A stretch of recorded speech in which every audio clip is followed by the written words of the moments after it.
Hello, happy Homebrew Wednesday, guys. So, not a lot's happened since Sunday, but I still wanted to do a video because there's a couple of things I want to talk about. The first is quite important news for the brewing industry in the UK in general, and that is the change in tax rates for brewing and alcohol. It is seemingly going to hit craft brewers harder than major brewers. No surprise there, is there? So the idea is that you will be taxed now on the final alcohol, rather than it'll be like sort of low alcohol beers will be cheaper, higher alcohol beers a bit more expensive. I mean, it's always been like that, but they've altered it so that that's definitely a big thing. So you may find your cheap hand pulls a bit cheaper in the pub, and you may no doubt find that your double IPAs, your IPAs, your pastry stouts, your imperial stouts are going to be more expensive. And yeah, not great, but that's the thing. I don't believe that tax hike is going to affect wine, so I think it's only beers. There you go. Cider producers, I'm not sure. Maybe not. I haven't deep dived into this. I've just taken pretty much the headlines and the basics from what I've read from this. So if you know better, please let me know in the comments. Also, let me know what you think about it in the comments. I mean, you may be really excited at the idea of cheap pints at Wetherspoons coming back. The fact that you don't believe that double IPAs are worth the money. I mean, why am I saying that to you lot? You know how much it costs to make a beer. You know the amount of time and effort it takes to make, like, say, an imperial stout. How much conditioning such a thing takes. How much hops and how much hops cost, and how much time it takes to make something like a double dry hop double IPA. So yeah, speak to the converted there, really, aren't I? I was just in that mentality of talking to normal, everyday people who don't really know the way that, or how expensive or how not making beer is. I mean, we all got into it in the idea that obviously it would be cheaper than buying, and several thousands of pounds later you got a nice pint in your hand, and you think to yourself, yeah, that pint, this Helles say, maybe only costing me 80 pence a pint to make. Win. Yeah. And I am discounting all of this in the meantime. Anyway, that's beside the point. So that was the first part of why I wanted to do this. Oh yeah, and whilst announcing that we're going to shaft craft brewers, Rishi Sunak turns up at the Craft Beer Festival and starts pouring pints. Badly, very badly indeed. My biggest takeaway from that was, yeah, probably I can't mention that, but the other takeaway from that is never trust a man who wears his shirt tucked into his jeans and a belt on. Alright? If he's under 70, that is. Over 70, yeah, that's just the norm. Probably pulled right up to here. But a man his age, shirt tucked in jeans, belt on, not braces, belt, don't trust the vodka. Sorry for the language.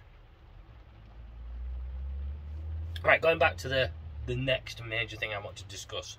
It's not major, it's probably more important for me, and maybe for you, was Tony Bramall, Yorkshire Homebrews video he did today. He did a video and he's discussing about his latest handpull pint, which looked looking gorgeous. Really did. Especially that lacing and that creamy head. head on it. Oh. Anyway, he also, after that, talked about his top 5 books for beer and brewing and such. His go-tos, his top 5 go-tos. Pardon me. And so I thought I'd jump on that as well, because he's asked everyone to have a go. Let me know. So this is for you, Tony. I will let you know mine. It's not going to be a great change, I'll be honest, because number 1 and number 2 are these two. Absolute winners. What can I say? They're simple, straightforward, clearly presented, give you everything you need to know to make a style of beer. Some occasions to make specific beers without mentioning them being specific beers, and also well written, and the beers are really good, I have to say. The beers I've done have always been really good. Even tweaking them, like I do, just tweaking them, said not exact, even then they come out, because they're styles, and you get the styles, which is good because you want to learn about styles, and I haven't learned everything about every style yet, and I'm trying my hardest to learn it and do it, and I'm going through the book doing it. That is my mission in life, to complete that book, possibly. Well, hopefully. So there's my book 1 and 2.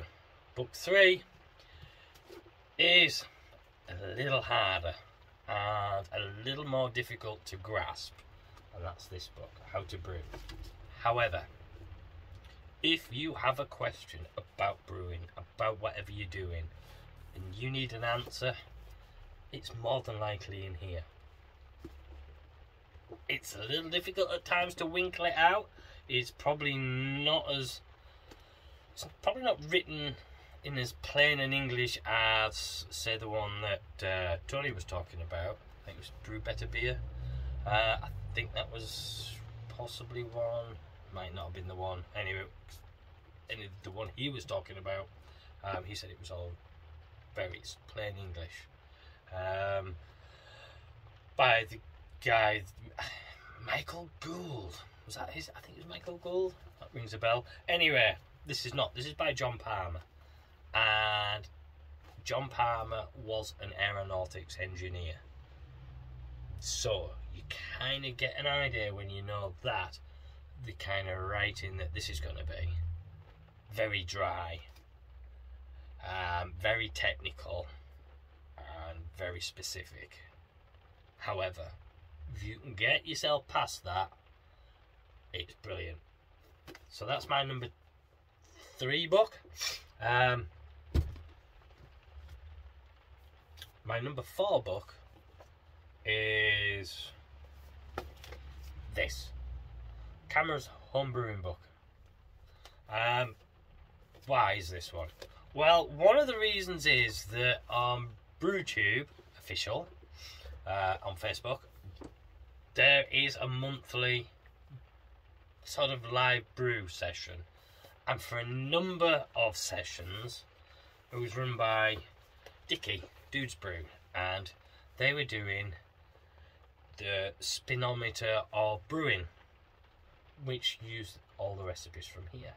So they did a lot of these recipes, and I have tried a few. I haven't brewed them at the time because I never get round to doing the right one at the right time with them.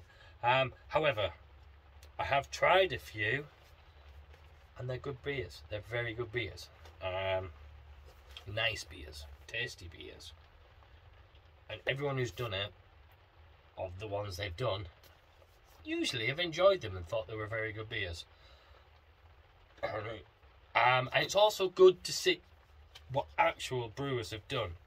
I mean, there's pulp. There are some errors in this book, it is true.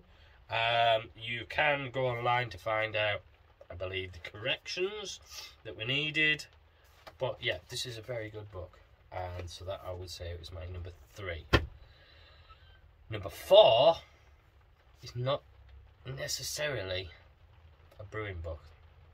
I mean, there's lots of recipes in all those books. There's a couple in this one, but I will add that I have alongside this book, which is also by John Palmer and Jamil Jamesev, is that one, Brewing Classic Styles.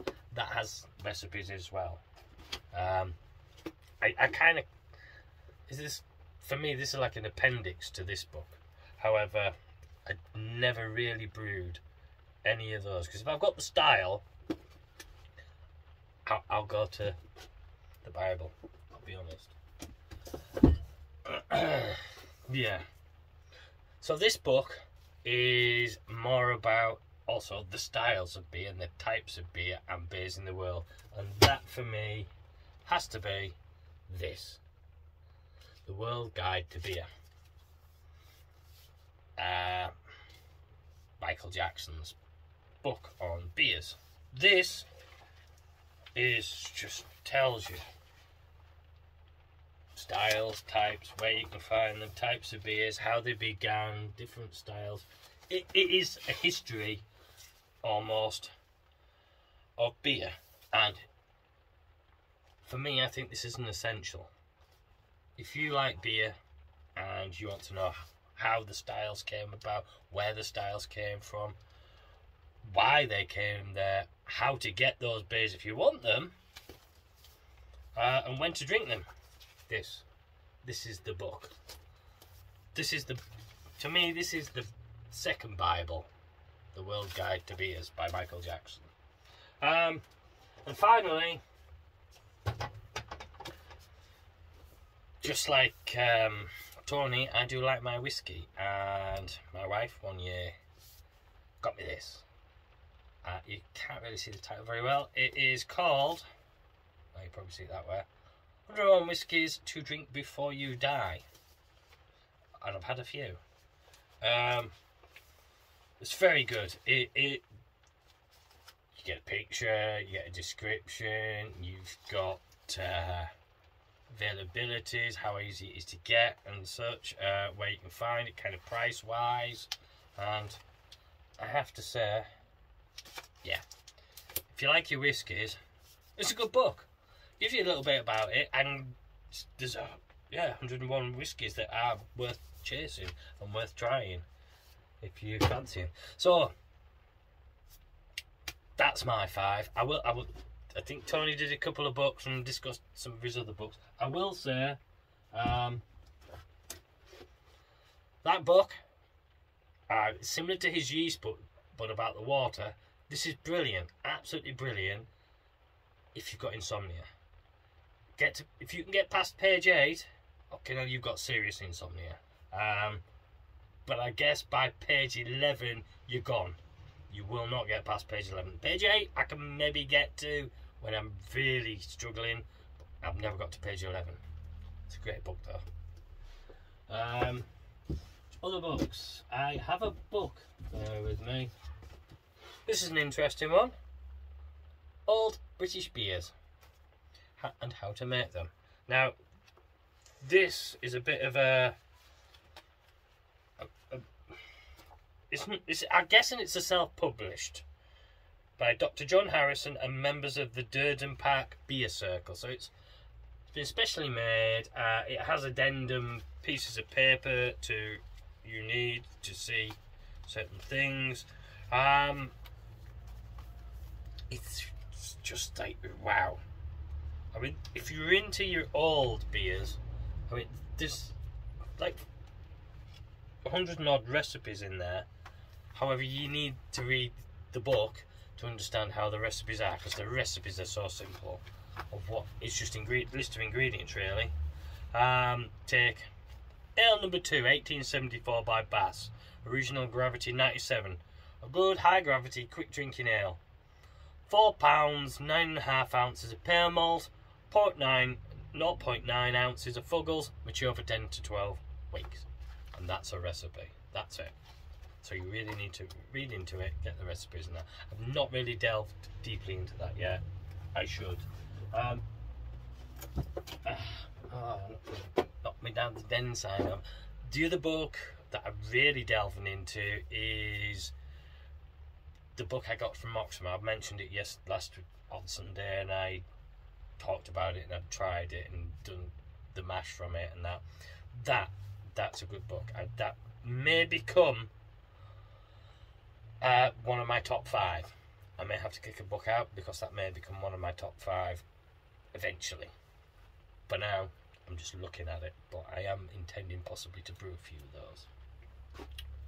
So anyway, it's 15 minutes. I've bought the pants off you, so cheers, and if you got this far, thanks for watching, and I'll catch you in the next one. Oh, do.